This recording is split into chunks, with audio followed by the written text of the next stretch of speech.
welcome to Insights Chats 22. It's great to have you all here for our final event of the year. Ruth and Rachel are going to share amazing research with us today. So we are going to start with short intro of both of them. So please introduce yourself to us and your career. Cool. Do you want to Who go? wants to go first? I can go. Okay. I'm Rach. I am from Mindshare, WPP Media, and I've been in the industry about 4.5 years. So my background is in psychology, and then I did a master's in marketing because I loved it. And I was either going to do forensic psychology or consumer behaviour. And it might as well have been a coin toss, but I went for consumer behaviour. I loved it. Yeah, it was. I loved it, and then I kind of specialise in behaviour change and behavioural insights now. Amazing. Cool. Ruth? I'm Ruth. I currently work at Azerion. I've been in the industry 7 or 8 years, I think. I started off also doing psychology. I think that's quite a common theme amongst insights people. Yeah. But then after uni, got a job in marketing and really enjoyed the kind of consumer side of it. And then moved to London and started working at Tesco magazine, where I worked on a lot of consumer insights, food related, and then carried on my career through that. I did do a little career break where I thought that I could use my research skills as a detective. Really? That didn't last that long, and I came back to Azerion, where I now work. That's my story. That's a way cooler intro. On a good We need to ask more about that phase. What kind of detective was it? So they criminal did, detective? Or? yeah. Oh, really? Oh my God. They just let Okay. anyone in now. Forget about the research. Let's talk about that. They did this like training scheme where if you had done a degree, you could just go straight into training. You did like some book study, and then it was basically just straight out in there, which was quite. I mean, I don't know the efficacy of that method of training because I left quite quickly, but but it gave me a newfound appreciation for the 9 to 5. Let's say that. Okay. Were you trying to be a detective as well? I could blend in, right? Yeah. Yeah. International spy. Yeah, that's it. No, fascinating. But I can see how, you research behavior, you have an interest in behavior. I can see how it's tangential. Yeah, definitely some transferable skills. One more cool thing that we have today, I forgot to say. So at the Q&A, we're going to have this thing where best question wins this book. So this is a quite good book, Better Brand Health. But we introduce this as a new thing to encourage you to ask better things. I'm not saying that the past Q&A was bad. I'm just saying that today you can win a book. So that's a fun thing that we're going to do at the Q&A. Let's start. And maybe we can start just a bit more about your work at your roles today. So if you can share a bit more. Yeah, of course. So at Mindshare, don't know if you're all familiar or not, but basically part of a big media agency. We specialise in planning and buying. So I'm part of the insights team there, and we work on accounts sometimes, but it's not our sole kind of purpose of the job. So we do a lot of thought leadership work. We recently just went to the MLG Awards with some, so Shaping the Nation, that was a really exciting piece. It basically looked at where you're from and how that shapes your identity. So that could be where you're from, where you were brought up, where you live now, like every part of you from a locational point of view kind of adds to who you are today. So things like that, which is really nice. And then of course the brand side of things as well. So you could go from doing a pre and post to asking someone what they call a bacon butty, and that's probably like half the day's work. So definitely gone off on a tangent there. That's, in summary, probably quite a good way to describe my day-to-day at work. At Azerion, we're an ad tech business. We actually do quite a lot of everything, jack of all trades, master of all of them. So we have a whole data platform. We work across omnichannel, so CTV, display, audio, can't remember the others. And I work in the growth team, so part of my role is basically just all things how we can grow the business, whether that's through thought leadership pieces or working on brief responses for different clients. Like, it can be really varied. So day to day, quite a lot of my role is responding to the higher level briefs, like providing insight and strategy around those, but then also do quite a lot of thought leadership pieces as well. So I was at the MRG conference as well with the research that we're about to talk about. But then it can be really varied because our clients are so varied. So one day you can be working on something for Jaguar Land Rover. The next day you're thinking about the less healthy food legislation that's come in recently for display. So recently we did a piece on that, looking at how brands can advertise effectively without showing products, and took that out to market. So it's a really varied role, really enjoyable. And I get to work with a great team. So yeah, that's all I do. Amazing. So let's start with the research that we want to talk about today. So can you share a bit more what was the goal of the research, the scope, and stuff like that for the start? Of course. I'll start as it kind of started at WPP, and then luckily we had Azerion come in as a partner. Back in 2024, we had a need in the agency to understand the way that people consume media, and not just from like a demographic point of view. I think it's very easy sometimes to get lost in, you do an amazing piece of insight, an amazing piece of research, and you find out so many incredible insights from that, and then you try and take it through the process and activate against that. And it'll start with something really amazing, and then it will go down, down, down, get so diluted, and it's like, oh, let's just send it to Gen Z. And that's like, you could send it to a 15-year-old, you could send it to a 27-year-old. How is all of this being diluted to that? And I think that was one of the main things at our team that we were like, we want to be able to find out a little bit more about how media consumption differs between different people, but also the different mindset that you're in. So we did a piece of work called Media Mindsets. We're really creative with the name. And we did a lot of desk research before this. So we looked at a lot of different academic journals and then derived 16 different mindsets, which we knew had basically been linked and influencing consumer behaviour in some way. So these were things like, I don't know, you want to go home and relax and de-stress, or you want to indulge, you want to escape from reality, or you want to connect or be informed, to name a few. So we were able to kind of identify those mindsets, and then we did a piece of research into those and kind of the path that they go to, so what channel they're likely to go to, what messaging is going to cut through to them in that moment, what tone of voice brands should be using. And it was a really great piece of work, and we sent it to our planners, to our strategists. It helped on a lot of pitch work. And I said, okay, what's missing here? You know, what else can we do for you? Because this has gone down well. I think it was when our strategist came back to me and said, it's really great, but how do we know they actually care? Like, why would they be receptive to that just because you've made these links and these patterns? And I didn't have the answer. So I said, it's a great question. And I actually went to Azerion's Christmas party. I spoke to Roxy, who's in Ruth's team. We had a chat about this over a few wines, and then ended up just coming together as a collaboration piece.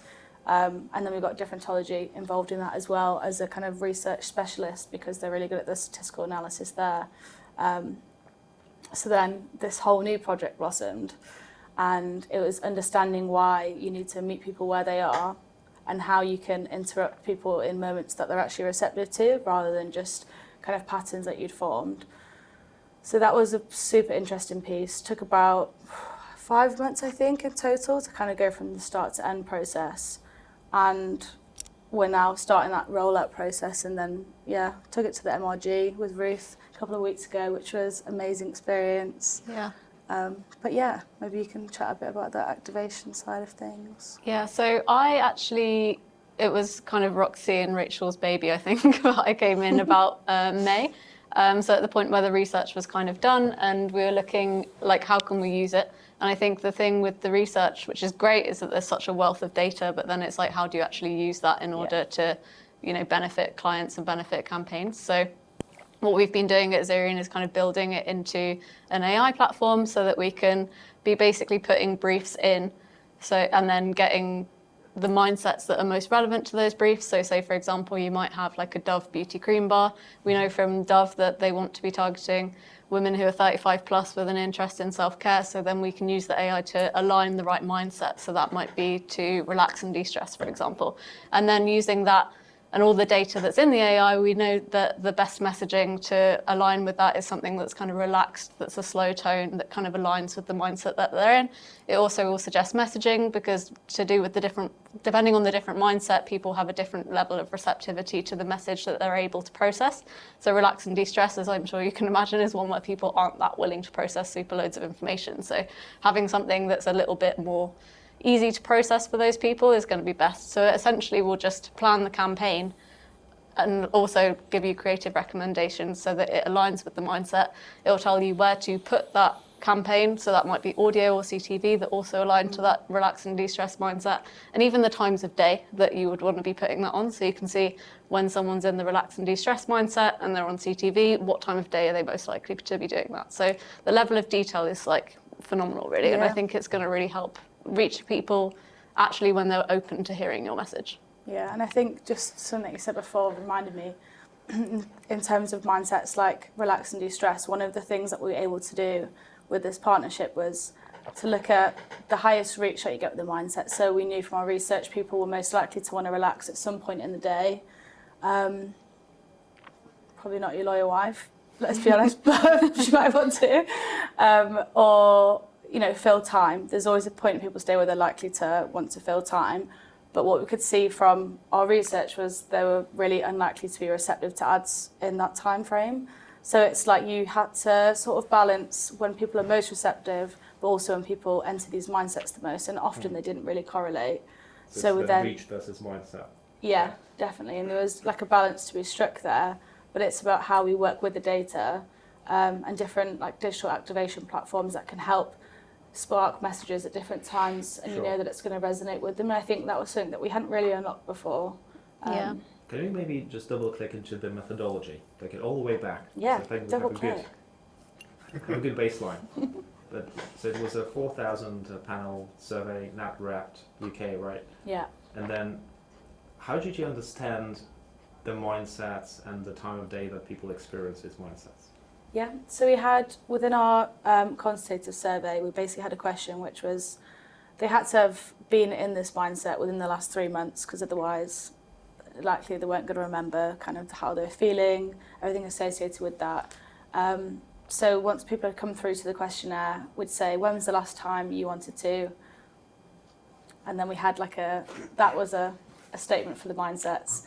And then we'd then ask what channels they went to. So we could attribute a mindset to a channel and start to create those links.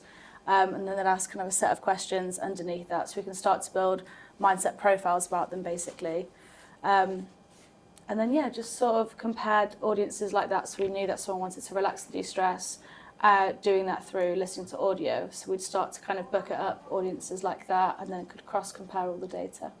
Interesting. So with that, my natural thing, I feel like I go through so many different mindsets throughout the day, and I definitely wouldn't recall with accuracy what I did 3 months ago, but even today, you know, it's just like, alarm, oh no, it's like 6 a.m, let's go. All the way to, my God, I need to prepare for Insights chats. My God, I need to find time for lunch. So wasn't there a recall bias issue at play?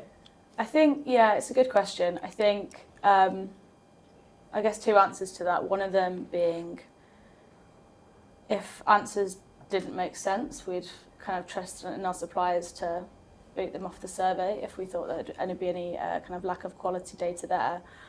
And then within that, you could also have, as part of the answer to the questions, like, I don't recall. Like, I knew I was stressed this day, but I think, just going back to my psychology degree, I think you wouldn't select to answer that survey if you didn't have something in mind that had happened.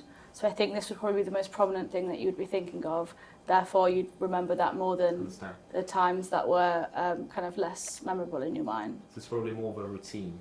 Yeah. So like when I'm stressed, I tend to do X. Yeah, I'm going to Netflix. Oh, Yeah.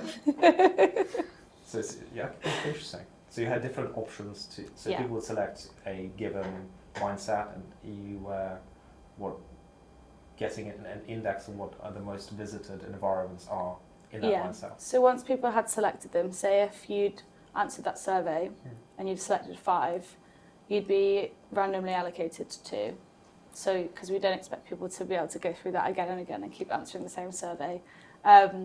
So we kind of get a first read on just a general reach of them all, and then we start filtering them down just to make sure we had enough sample to look at all the mindsets across different channels. Can you share some of them? I know you said 16, right? Can you share some of the mindsets that you find out so that we can? Yeah, of course. So we had things like fill time was the least receptive mindset.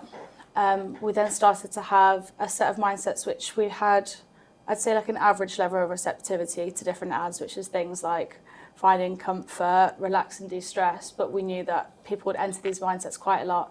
And then right the way through to the end, we had people that are really receptive to messaging here, and these are like your really active mindsets. So it'd be to challenge yourself, to be informed. To give back. To give back, yeah. So kind of in those mindsets, we could see that as people are really active in there, they're really engaged. So you have that chance to leverage the deep engagement there, and you can start to kind of think a bit more tactically about appealing to more value-driven mindsets, things like that. Whereas if you're speaking to someone who is in a least receptive mindset, they want to relax, you need to really break things down for them. It just has to be visually appealing, simplistic, and you've kind of got to hook them in first. And then the next stage of that, how did you measure their receptiveness to advertising? Yeah, so we derived a framework which we called the core framework. And it's basically how we measure the receptivity index. So we took 6 different variables. And to flag, this is something that Differentology helped us with here. But we had basically, on one side of things, we had how cognitively available someone was. So this was how visible things were to them, how relevant ads felt. And we also had how psychologically motivated someone was. So it's kind of what was your frame of mind like? Were you feeling positively? And we ran some statistical analysis and we found out that one impacted the other. So if you're psychologically motivated to receive the ad and you have that space in your brain to do so, all around your core index is going to be high, which meant that your engagement and receptivity would be higher as well. So this was done via a survey, or was it eye tracking software or anything else glued on top? Or? I think they used some Lumen eye tracking software within that. And then analysed that on the side, and then the quant survey, and then they also did some vox pops as well, just to add an additional qualitative layer onto that as well. Well, the receptiveness of the ads, was there interesting, like, I know you said like that it's also like throughout the day that the times were also looked at as well as part of which part of the day you want to push the ads and stuff like that. Was there anything on that side that you find quite interesting? I think from that point of view, I'm just thinking about, we have a chart which I don't think was in the final report, but you can kind of see like a day in the life of someone in that mindset, which was super interesting to see, because I think you can start to see nuances between different audiences and different groups there, which is, again, I think a really great point of how once you can access the data and use the data, you can start to see where these spike. I think definitely for different groups and for different kind of mindsets, you started to see different times of day spike. I think the one thing that really... What was the best time? Because I'm not sure. So the most receptive time, I think, is the morning. Morning, okay. Yeah, which isn't for me personally. Yeah, yeah, as well. sample size of 2, I agree. Yeah, and then... It's about 1 a.m. when you can't sleep, right? And then at lunchtime again, and then I think the evening is another... Well, it's about 105, the index in the evening. So it's kind of morning, yeah. So that's across all of the mindsets. But then within some of the mindsets, there'll be different levels of receptivity, even within different formats. So like you might have one mindset where digital out of home might be more relevant mid-morning, which, for example. And with Azerion, is it partly contextual as well? How do you do the targeting? So how do you connect the mindset of the content to the mindset, if that makes sense? Yeah, I think some of it will be contextual. With out of home, obviously that's harder to achieve, so that will rely more on the kind of time of day angle. We also have gaming, so you might want to pick titles that align naturally to those mindsets. So if you're in a kind of challenge yourself mindset, you might be doing like a puzzle game, for example, and then that's when you have the ad. So I think it can be quite fluid, and it's something that we're still working on. But it's actually really interesting to like bring in all of these things and work out how we can actually make sure that we have the data about the channels that they're on, the times of day that they're on, but like how are we actually making sure that we're reaching people in that exact mindset. So that would be the fascinating next step. You'll see all this bitstream data, which you can connect to content contextually. Yeah. And then if you can then connect the content to the mindset, you can basically answer that question that you had. It's like, when are you in anger mindset? Well, people get the most angry at X amount of time. Yeah. I think they're that's the then thing. receptive to X, Y content. Yeah, it's like that whole. I remember when we were coming up with the plan for the presentation. It's like it is a Rubik's cube. Like you have all of these factors. Like it could be raining outside. You know, you could have had the worst day at work. You know, so many factors could have happened, and it's just how you then flip that to then understand the mindset and their adjacent behaviours a little bit more. And I think that was the one thing we were like, we could tell so many stories with this report, but the main thing is the fact that we have the data and we have ways to activate against it, which is the really interesting part. Yeah. Any interesting ideas on the places where the ads are shown? Like, was any channel receptive more than others? Yeah, so cinema, I think, was the top Cinema. one, which is somewhat unsurprising considering that you're in a dark room looking at a big screen. But podcasts actually were the second. Yeah. Yeah, I think podcasts indexed at 131, so it's the second most receptive channel, which I think we weren't expecting, but when you think about it, like in retrospect, it makes sense because you're plugged in, you're like listening to something, you've picked a content piece that obviously interests you. So yeah, you probably don't have your hands free to scroll past the adverts. Yeah. You're probably already on your line bike. You're locked in. Yeah, I always listen to podcasts when I'm cycling. Yeah. So I've got no choice but to listen. You're about to buy that Costa. Yeah. When they put the long one, I just want to kill myself. I know we normally have a frequency cap of 3, but I swear I've heard the same podcast adverts about 100 times. There you go. So does it work? Does it lead to better recall times, better performance? How are you measuring this? Well, I think within the report there was the more receptive mindsets do have better recall. In terms of how we're measuring it, we haven't actually, we're still in quite a test and learn phase. So we've been using it on a lot of brief responses and like using it to tailor our ad campaigns, but we're still kind of not quite there yet with actually actioning any of it. But we have space. Yeah, we're holding space for actioning it. But we have started thinking about measurement frameworks. It's something that I'm working on with Differentology at the moment as well. I think if we're confident in the targeting that we're using, then like adding a pixel to the advert and knowing that we are targeting people in the mindset that we believe we are, we can measure it. Right? Yeah. Yeah. Just to see how that original research leads to actual performance. Yeah, well, we're looking to A/B test it. Like, so we'll do the control obviously, but then we'll do broad targeting, and then we'll do the mindsets targeting. So hopefully, very shortly, if we come back in mid next year, we'll be able to tell you that mindsets targeting. Yeah. And that's where it becomes a little bit scary with programmatic. It's like how did they know? Yeah. That I'm feeling sorry for myself in this moment, and I just need this cure. Yeah. I went wedding dress shopping with my friend who's getting married, and within 45 minutes of leaving the wedding dress shop, I was getting engagement rings and wedding dress content, and I was like, I'm not even getting married, who's doing this targeting? What would you say most interesting part for you personally, both like that you saw in research?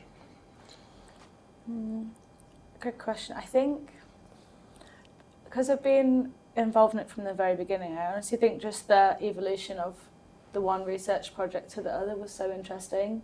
I think also when you start to have conversations with different advertisers or different media partners or different agencies, and you feel like you talk about why the project came about and everyone's had the same problem. It's either you've had people wanting to target something that's really contextually relevant and then everyone just reverting back to a demographic point of view, or hearing people kind of make that classic misstep of Gen Z and having that 15 to 27 barrier. And I think just knowing that there's a lot of appetite out there for it, but it's so easy to continue in traditional planning and activation ways. And it's just, for me, the interesting part is sounds really cheesy, but probably yet to come, because I'm excited to see that shift a bit and not just target people on demographics alone, actually try and meet them where they are in their mindsets, because I think so often now you're just bombarded all the time with things that aren't relevant because targeting has got so precise. And I think when you do hit the mark and it is relevant to what you're feeling, whether you're getting served ads for, for rings and you might want that ring and you get through, that's going to hit you, you know. So I think just actually being able to hopefully make a bit of a difference with it and then get some results so we can sit back here in May. You mentioned so Mindshare, a large part of it is planning. So of course Azerion is a key partner, but I imagine you'll also want to put it to other vendors. So whilst most vendors will be able to satisfy a Gen Z brief response, how are they responding to a I'm feeling sorry for myself mindset? Yeah, I think a good question. I think the way that I'm seeing it working with Mindshare specifically, we work really closely with our planners and strategists, especially when it comes to annual planning time. And they're so great at asking us for data and ways that they can inform their response. And the previous media mindsets research was kind of quite pivotal in last year's response, whereas this year it's been more, what else have you got now? And we've been able to talk to them a bit more, with a bit more depth and texture about how we can actually serve mindsets rather than it just being, what mindset do you want to go for? It's like, okay, you should consider this, this and that. And I think, we have our proprietary AI tool as well, so we have all the data in there. And it's the fact you can just go in from any angle. You could say, I've got a predetermined segment that one of our brands loves to use. What mindset would they work for this new product? Or it could be like, I don't know who to target. This is the product. What mindset would you advise? And it's just the fact that it's so versatile that you can help them in any way with that. And I think it then also funnels down to the creative as well. So if someone was feeling sorry for themselves, we wouldn't particularly mirror that in the creative. I don't know, it depends what brand we were working with. But it's more about knowing how you can fuel optimism for them or what channels they're likely to go to and how you can reach them in a moment of feeling sorry for themselves and uplift them in a way. So I think it's coming at it from a different angle and then knowing the kind of channel choices that they make. Ruth, what about you? What was the most interesting part for you from the research? Well, I think I would echo some of Rachel's points around like finding a new way forward with targeting. I think the strategies that we've been using are pretty outdated. I think ABC1 is probably the worst. I think I referenced it in the MRG conference because it's literally it's from the 1950s. Like we need to be moving past that. And I think mindsets targeting, it just makes so much intuitive sense. Like, you don't want to be being served like an insurance ad when you're on your way home from work on a Friday, it makes sense. So being able to put some data behind that has been really exciting. And I think for me personally, coming into the project kind of like halfway through, just having all of this data and then being like, well, how do we use it? Because so much of the time you get research where it's like, great, that's really interesting, but like, how are we going to action that? And I think, what's the so what and how are we going to be using it? So being able to like think creatively around that, and like we don't have all of the answers yet, but it's just been really interesting to work on it from that perspective. Amazing. Okay, we are almost at the end of the year. So any advices for the next year from your point of view? I think that was a big question. A big question. I don't know why I immediately just thought personally. So eat your greens. Change everything. I just think definitely don't be afraid to challenge back when you get a brief and it's just a really broad demographic targeting because there's so much data and not even just plugging our data. There's so many different ways to look at things and just be smarter with your targeting in that sense. It's being able to push the boundaries and actually say, I've thought differently about this, and you can target people based on their mindsets and you're going to get a lot more authentic results from that. And just kind of, having a bit of a confidence to challenge the status quo, I guess. And eat your greens. Ruth, do you have anything to add? I mean, I think that was a great answer. I don't like to think about next year being so close, but yeah, pushing boundaries. I think sometimes clients can be quite stubborn in things that they've like been doing before and it's worked so far, so we're going to do it again. But like having the confidence to like push clients towards these new ideas and yeah, like work. Sorry. And also, sorry. What kind of mindset is that? That's 18th mindset. No, 17th. Huh? But yeah, That's okay. creatively, it's like just keep being creative. I think like there's so many things you can do with this research. I don't think we've even really thought about all of them yet. So Yeah, I agree. yeah. And diving into, I think, kind of the future. So we spoke about AI earlier. From a personal perspective, at work, within Mindshare, within Azerion, within your roles, how are you utilizing AI? How have you seen your team's use of it evolve from Jan to now December? And what do you see into 2026? Yeah, I'd say like a huge shift. I don't think you can go to any event now and it not be mentioned. No hate to you. Within, saying it's something that you definitely, everyone's getting on board with. I think now it's how you talk about your philosophy around it. I think it's sometimes there's a bit of a train and it's like you've got to get on it or you get off, but then everyone's running so fast with it and you kind of lose a bit of the essence of the human nature side of things. So I think for us at Mindshare, it's making sure that AI is an enhancement and definitely not a replacement, and that you don't ever lose that middle layer, which is obviously your research and insight consultants in that space, because AI it's amazing and I'm completely a fan of it, but it can hallucinate a lot of the times. And if you don't have those, checks in place, and you could give an agent that you've made to someone and it could, spit out something that makes a lot of sense to look at. But when you say, what's the source or what's this, you can't be fully confident. And I think, using that to your advantage for things like making work more speedy so you can have more of your free time to do the really smart thinking and things like that is definitely where we're going from a Mindshare point of view. But yeah, very much excited about using it and lots of opportunity there, but definitely not a replacement.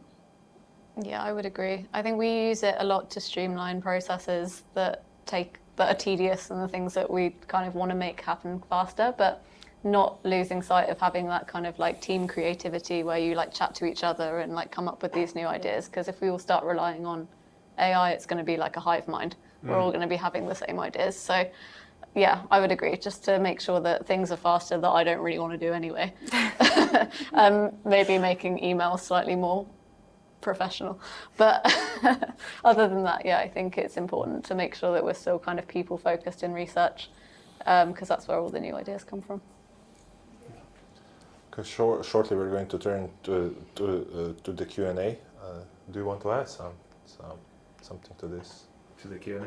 Not the Q&A, for the AI tools, stuff like that. I'm just asking. No. I put you on the spot. It's okay. I think it's going to be a crazy 2026. I was speaking to you guys earlier. Jensen from NVIDIA was on the Joe Rogan podcast just last 24 hours. And he basically said the rate of AI capability, utility increase was essentially 100x in the last year. So when you consider that, imagine being in a car that goes 1 mile an hour to now being at 100 miles per hour. Yeah. I think the challenge for all of us in the room is that we don't think exponentially, we think in a linear fashion. So I don't think we can really predict where we'll be this time next year, but hopefully we'll be here. Fair enough. That's a great answer you just pulled out of the bag. Need to listen to some more podcasts. He prepared that before. He was highly receptive listening to the Joe Rogan podcast. Okay, we can turn to the Q&A. So, as said, we are going to reward the best question with the book. So yeah, we can start. Or Yeah, so it was just about the research. So honing in on the receptiveness part, was there any way that you guys tried to figure out a link between receptiveness and like probability to convert? Because obviously I guess that's like the main goal of businesses, or potentially was this more focused around awareness campaigns of like recalling what you've seen in the ads, compared to a purchase, whatever the action is that a potential business is looking for. Yeah, I think we had, within the framework, we had intent to purchase or intent to take action, after seeing the ad. So that was one of the variables that made up the 6 ones that kind of fed into contribute towards the core framework. But obviously, the intent to take action and the recall is kind of within, swooped up to the same thing. So it's a good point. It would be an interesting cross-data consideration to do for sure. Yeah, sorry. No, you go. I think it will be something that kind of comes with when we start to do the research on campaigns that we've run as well. We'll be able to start tapping into a bit more of that, how it's actually impacted brand lift measures based on the campaign targeting that we've used. Yeah, then you can do a little chart claimed intent, actual conversion. Yeah, I think the research is really valuable, and it definitely probably will help certain types of advertising strategies more. Yeah. Definitely that sort of picking up with people where they're most able to receive what you're trying to say, and just depends on what the action you want them to do is. Yeah. Good cue. Any other questions? Lisa. So we were talking about mindsets, but also in terms of examples, feeling sorry for myself. So I was wondering, where do we or do we not, in terms of definition, draw the line between mindsets and emotions? Because depending on what I'm feeling, I might be either very or not receptive at all to an impulse, an advert that I'm seeing, and then I was thinking even further to personality, maybe not that per se, but psychographics. Yeah. So even if I'm in a very receptive state to be informed about something, if I am a minimalistic person, I might still not then go ahead and buy the bath salts or whatever it is that's supposed to help relax me. Yeah. So how can we, I guess, factor in even more layers, which makes it more complex? But yeah, there is something to be done, I think, to differentiate between mindset, emotions, personality, psychographics. Yeah. Honestly, it's so funny you say that. I was just at work today and we had a whole chat around optimism and how you can be optimistic, but if you drill down, you're either dispositionally optimistic, you have people around you who make you optimistic. It's kind of like what fills your cup, and I think it's a similar question to what you're saying. And I think definitely, like the research with media mindsets, I think this can be built on a lot more. So I think things like that, we ask about mood, and that's another factor that goes into the framework. So if you're coming into feeling, wanting to relax and de-stress, that's a consideration to the path that you do, and we can kind of drill back down to people who wanted to relax and de-stress because they were angry or because they were sad or because they were guilty. We can start to make links there.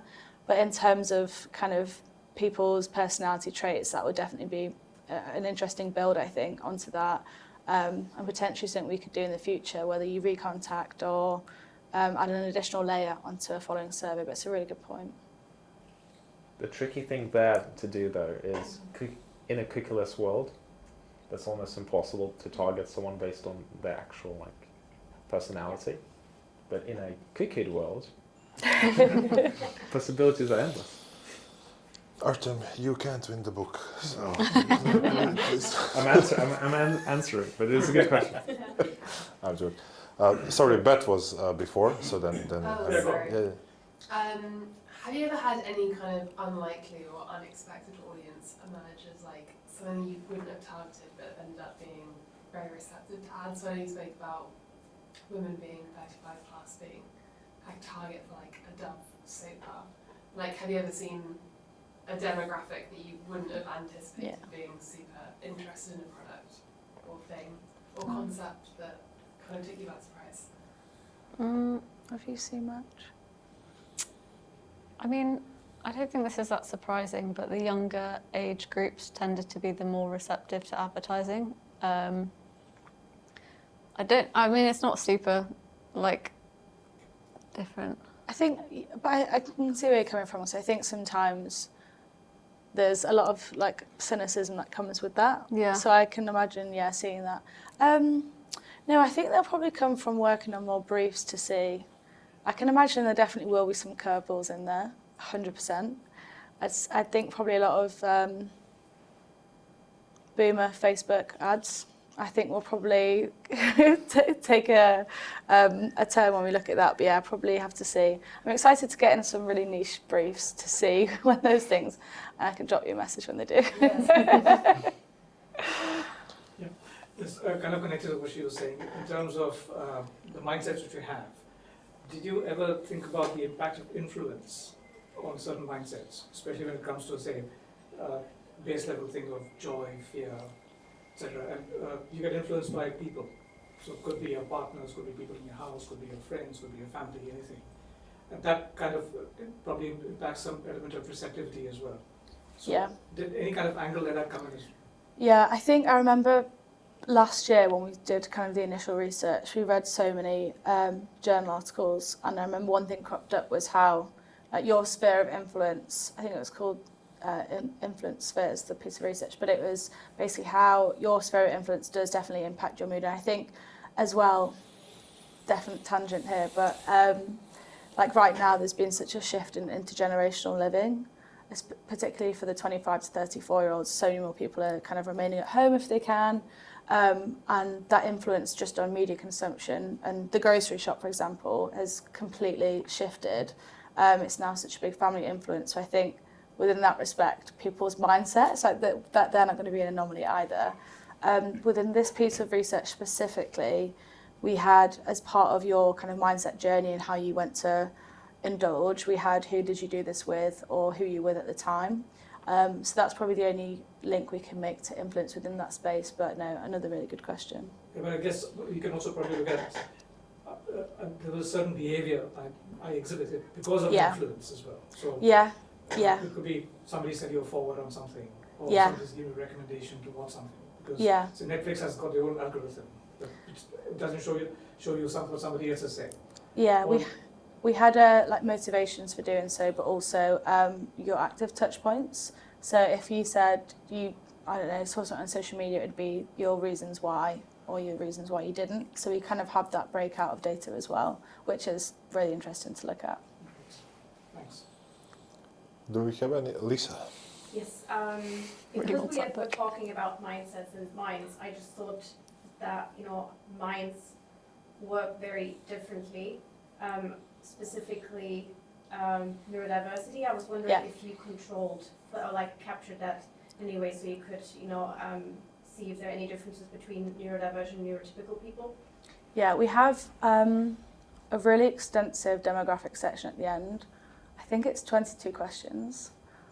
We've recently been getting sampling quotes for 50 questions, and I was like, half of those are our demographic section.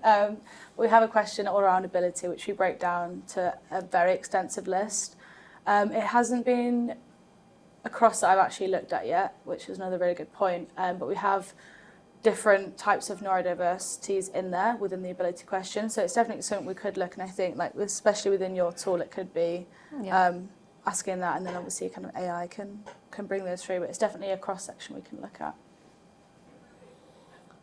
Okay, any other questions? Okay, I think that we can close there. And if you two can pick now the best question before we wrap up. You answered them all. You Which one do you you like had the more most? time. I think Lisa, just because you asked twice. Ooh. I appreciated how much you were listening and how many questions you asked. So Lisa wins the book. With that, I would like to thank you for being here today. It was great fun, and thank you so much. Yeah, thank you.